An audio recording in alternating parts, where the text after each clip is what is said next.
It was a quiet autumn afternoon in Lincoln, Massachusetts, a small suburban town where nothing out of the ordinary usually happened.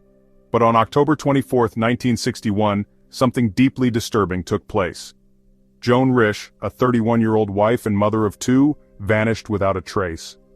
A strange scene was left behind in her home: bloodstains in the kitchen, an overturned table, and a phone ripped from the wall. Outside, a small trail of blood led from the house to the driveway before disappearing. Neighbors saw a confused-looking woman wandering along the road, and later, investigators uncovered something even stranger. Joan had been reading books about disappearances just before she went missing. More than 60 years later, the case remains one of New England's most baffling mysteries. Did Joan run away, or was she taken by force? Was it an accident or something more sinister? The day started normally for Joan. Her husband, Martin Risch, left early for a business trip to New York, leaving Joan at home with their two young children, 4-year-old Lillian and 2-year-old David.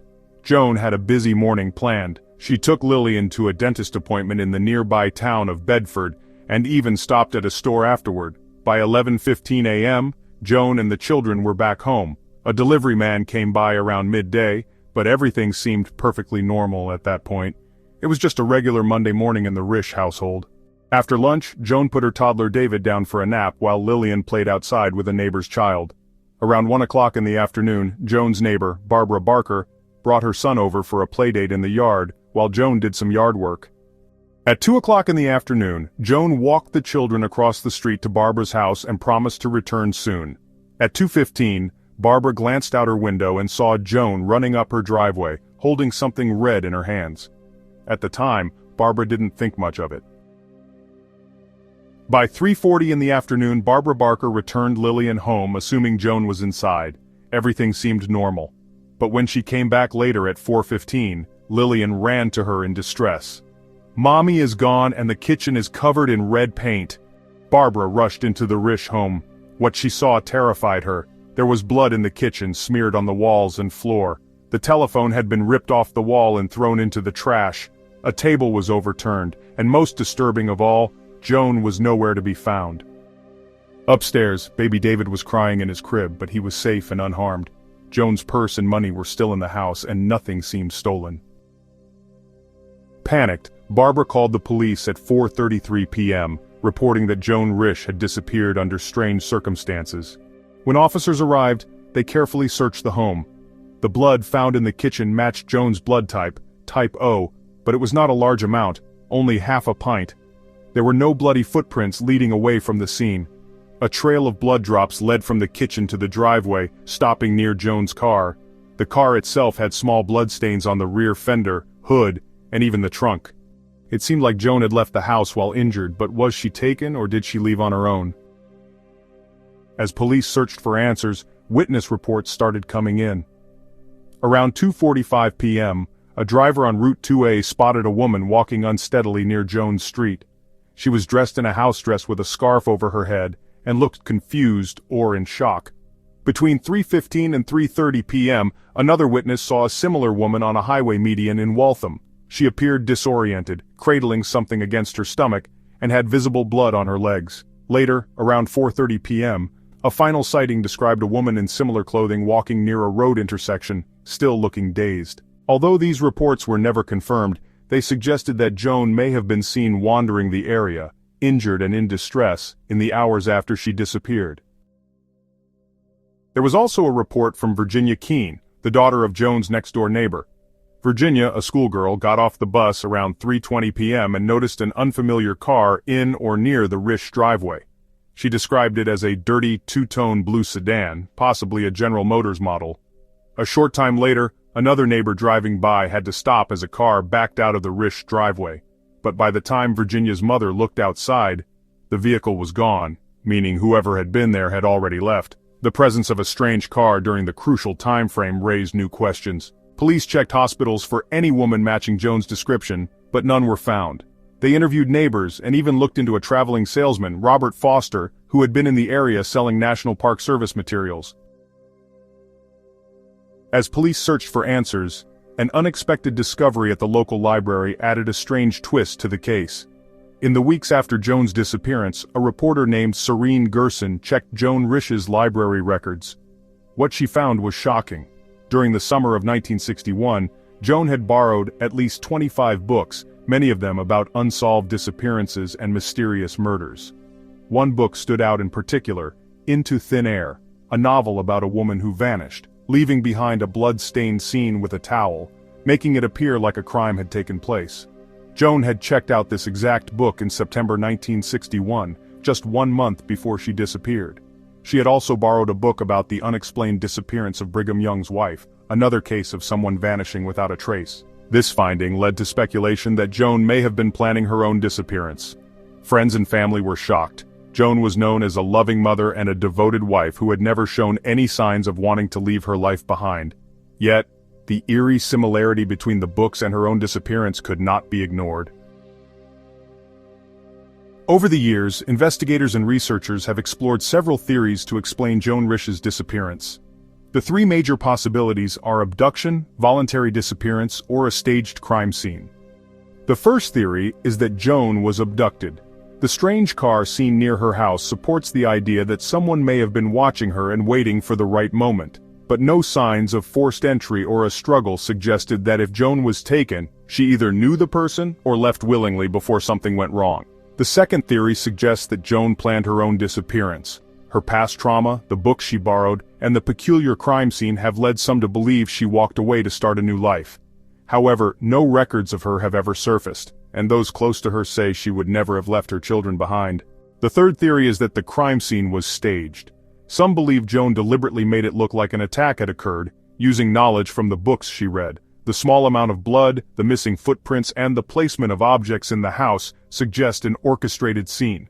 If Joan staged it, she either planned to return and something went wrong, or she disappeared successfully and never looked back. After Joan Risch vanished, a large-scale investigation took place. Police, state troopers, and volunteers searched the surrounding area, including woods, wells, and construction sites, but found nothing. Without solid evidence pointing to any single theory, the case remained open-ended. The blood evidence inside the house supported multiple explanations, an accident, a struggle, or a staged event, but it didn't prove any one theory. Over the years, new investigators revisited the case, but no new leads surfaced. Joan's husband never declared her legally dead, hoping she might return one day. The lead detective, Leo Algeo, spent years haunted by the case, believing people don't just disappear without a trace, yet in Joan's case, nothing was ever found. More than 60 years later, the disappearance of Joan Risch remains one of the most baffling unsolved mysteries. Whether she was taken, ran away, or staged her own disappearance, the truth remains unknown. Joan Risch stepped into the unknown that October afternoon and was never seen again.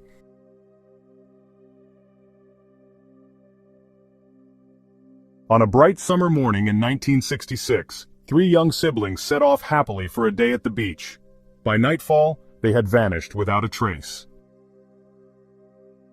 It was Australia Day, January 26, 1966, a public holiday in the midst of the Australian summer. In the quiet suburb of Somerton Park in Adelaide, the Beaumont family's 3 children were eager for an outing. Jane Beaumont, 9, was the eldest, a responsible girl trusted to watch over her younger siblings. Arnna Beaumont, 7, was the playful middle sister, and Grant Beaumont, just 4 years old, was the baby brother whom his sisters doted on. That morning the children begged their mother, Nancy Beaumont, to let them go to Glenelg Beach, a popular seaside spot only a few kilometers away. Nancy had let the kids go to the beach alone before. Jane was responsible, and it was common for children to take short trips by themselves. The Beaumonts lived in a safe neighborhood, and danger seemed unlikely. It was a hot day, so at 8:45 a.m. the children caught the bus instead of walking. Their father, Jim Beaumont, was away on a work trip. Nancy gave them some coins for bus fare and lunch, reminding them to be back by noon. Jane, Arnna, and Grant boarded the bus, excited for a day of fun.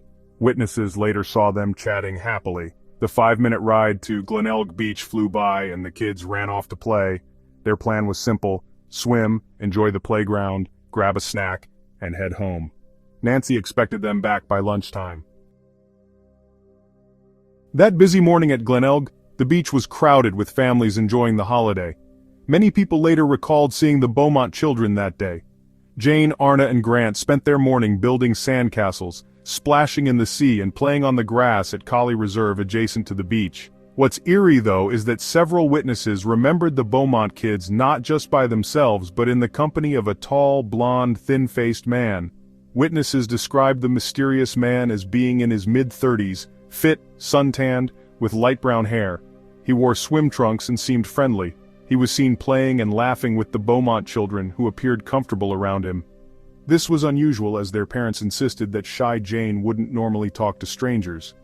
Some believe the children may have met him on a previous beach trip and grown to trust him. Days earlier, 7-year-old Arnna made an odd comment. Jane had got a boyfriend down at the beach. Nancy assumed she meant a playmate. Only later did she realize it could have been something far more sinister. Witnesses recalled a strange interaction that later seemed important. The man asked a beachgoer if anyone had taken the children's money, claiming their coins were missing. At first it looked like he was looking out for them, but this may have been a ruse, a way to gain their trust or check if anyone was watching him.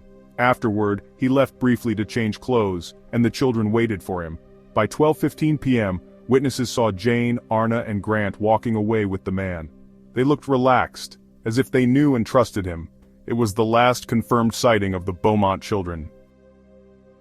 Another sighting occurred between 2 and 3 p.m. A local woman, Daphne, saw the Beaumont children with a man matching the earlier description. They were away from the beach, and he was carrying an airline travel bag, similar to one Jane owned for towels and clothes. This meant the children were still with him hours later, long past their expected return time. The evidence was clear. The mysterious man had gained their trust, and they willingly left the busy beach with him. At home in Somerton Park, Nancy Beaumont grew anxious. Noon came and went, but the children didn't return. She assumed they had lost track of time, as kids often do. She watched the street, expecting to see them any moment. Maybe they had caught the 2 p.m. bus instead, but 2 p.m. passed, and still, there was no sign of Jane, Arnna, or Grant. Nancy's worry turned to panic. The Beaumont children were always responsible. This wasn't like them. Something was wrong. At 3 p.m., Jim Beaumont returned home early from his work trip. He found Nancy in distress. The children were still missing. Without hesitation, Jim rushed to Glenelg Beach. The area was still crowded, but there was no sign of Jane, Arnna, or Grant. He called their names, searched the water's edge, lawns and playground, and questioned lifeguards and bus drivers. But no one had seen them. With growing dread, Jim rushed home to Nancy, and together they searched the neighborhood. They knocked on doors, called out in the streets, and asked neighbors if anyone had seen the children. Minutes turned to hours, and a terrifying realization set in. Something was very wrong. At 5:30 p.m., Jim and Nancy went to Glenelg Police Station to report their children missing. At first, police hoped the kids had simply lost track of time, but as night fell and the Beaumont children never returned, the worst fears took hold. By midnight, a full-scale search was launched. Police and volunteers scoured the beach, streets, and parks, calling out their names. Flashlights pierced the darkness, scanning behind dunes and bushes. But despite the desperate efforts, the children were nowhere to be found. By the next morning, news of the missing Beaumont children spread like wildfire. What began as a local search quickly became one of Australia's largest police investigations. Within 24 hours, their names and faces were known across the country. Calls flooded police headquarters. People offered tips, prayers, and help. Many hoped the children had simply gotten lost or fallen asleep somewhere. But as days passed, hope faded. The search was massive. Hundreds of volunteers and police scoured Glenelg Beach, dunes, parks, and drains, searching for any clue. Divers even searched the sea and coastline, fearing the children may have drowned. Despite witnesses seeing them with a man, police had to rule out all possibilities. But no trace of Jane, Arnna, or Grant was found on land or in water. They had vanished. Investigators also considered the possibility of a kidnapping early on. The South Australian police monitored airports, train stations, and roads leaving the city, fearing that a predator might try to take the children far away. Roadblocks were set up and bus and train conductors were questioned, but there were no sightings of the trio beyond Glenelg. It was as if the earth had swallowed 3 children whole. A key clue soon confirmed the children hadn't just gotten lost. A bakery owner from Wenzel's Cake Shop on Mosley Street remembered seeing Jane, Arnna, and Grant around noon on January 26th. They bought pastries and a meat pie, which was unusual. The children normally stuck to sweets. But the biggest shock was that Jane paid with a £1 note. The shopkeeper found this strange, knowing the Beaumonts. Nancy Beaumont later confirmed she had only given them 6 shillings and sixpence, just enough for bus fare and snacks, not £1. This meant someone else had given the children money that day. Combined with witness reports of the tall, friendly man, a chilling picture emerged. The children willingly left with a stranger who had likely gained their trust. As investigators pieced together the timeline, the media spread the shocking news. The idea that a simple beach outing turned into a tragedy was unthinkable. Within 3 days, headlines raised national fear, sex crime now feared. The main theory was now abduction. The mystery man had likely lured the children away. Police released an artist's sketch of the thin-faced, tanned man seen with them. His image plastered newspapers and TV screens as the nation held its breath. As weeks turned into months with no answers, desperation set in. The Beaumonts' anguish was unimaginable. Were their children alive, in danger, or gone forever? Police refused to give up, and the public wouldn't forget. In November 1966, 10 months after the disappearance, authorities sought international help. A Dutch psychic, Gerard Croiset, was flown in. Croiset claimed to have visions of the children's bodies buried under concrete near the Beaumonts' home. A brick factory kiln was identified and funds were raised to excavate the site. With high hopes, part of the warehouse was demolished. But once again, nothing was found. Croiset's vision was just another dead end, adding to the frustration and sorrow. Then, in 1968, a cruel twist shattered the family again. Out of nowhere, Jim and Nancy received letters, one allegedly from Jane, and another from an anonymous man claiming he had the children. Jane's letter sounded cheerful, saying they were safe and cared for by the man. The anonymous letter claimed to be their guardian but offered to return them. The handwriting looked convincingly like Jane's, and police considered it might be real. The parents were given a meeting place and time to reunite with their children. With renewed hope, Jim and Nancy, accompanied by a discreet detective, waited at the spot. Minutes turned into hours, but no one came. Days later, a third letter arrived. It claimed the captor saw the detective and believed it was a trap. He would now keep the children forever. Then, silence. The letter stopped, and the Beaumonts were left in anguish, their brief hope cruelly stolen once again. For decades, the truth behind the mysterious letters remained unknown. Then, in 1992, over 25 years later, forensic analysis finally revealed the letters were a hoax. Using advanced fingerprint technology, investigators traced them to a man who had been a teenager in 1966. He admitted to writing the letters as a twisted joke, never expecting them to be taken so seriously. By then, he was 41 years old. Due to the statute of limitations, he was never charged. The revelation only deepened the tragedy. Not only had the Beaumonts lost their children, but someone had toyed with their pain. Through the late 1960s and 70s, the case faded from headlines, but police never stopped searching. Leads grew cold, yet Jim and Nancy Beaumont never gave up. They cooperated with every interview, every new theory, every search, desperate for answers. Nancy especially clung to hope, fearing her children might one day return to an empty home. Because of that hope, the Beaumonts never moved from their house on Harding Street. They waited year after year for a knock on the door that never came. The unknown friendly stranger seen with the children at Glenelg Beach remains the most obvious suspect. He was never identified despite widespread publicity. Many believe he had groomed the children over multiple visits, gaining their trust before luring them away on Australia Day, 1966. If he was truly in his 30s at the time, he would be in his 90s today. Yet, he has never come forward. Another chilling theory centers on Bevan Spencer von Einem, a convicted murderer linked to the family murders in Adelaide. A confidential informant claimed von Einem had once boasted about abducting 3 children from a beach years earlier. The most debated modern theory involves Harry Phipps, a wealthy Adelaide businessman who lived near Glenelg Beach. Phipps was known for giving children £1 notes, eerily similar to the money Jane used at the bakery that day. His estranged son, Hayden, later claimed that on Australia Day 1966, he saw Jane, Arnna, and Grant at their family home, interacting with his father. Adding to the suspicion, 2 men later stated that, as teenagers, they had been paid by Phipps to dig a large hole near his factory around the time of the disappearance. Over the years, many other suspects have been named, from known criminals to anonymous tips. But no one has ever been definitively linked to the disappearance of Jane, Arnna, and Grant. The Beaumont case remains an unsolved puzzle, one where we can see part of the picture, but the most important piece is still missing. Who took them? Where did they go?